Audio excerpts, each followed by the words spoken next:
Eugene, kailangan na natin mag-apply sa iba. Sobrang patayan na ang trabaho dito. Sinong gustong sumama sa akin mag-apply sa kabilang kumpanya? Hiring daw sila ngayon. Lanya naman, walang sumama sa akin kahit isa. Sila yung malalakas magreklamo sa trabaho nila na sobrang hirap daw. Wala namang kalakas-lakas na loob para mag-resign.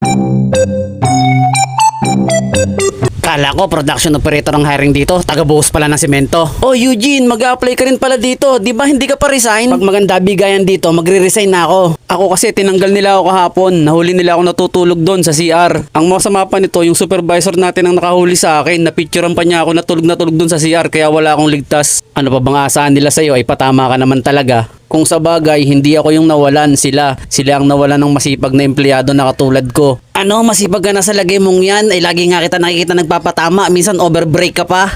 Ang sakit mo naman magsalita, Eugene. Kung alam mo lang kung gaano kabigat ang portion ko dun sa kabilang ship, yung 2 band cable at 3 spot tape.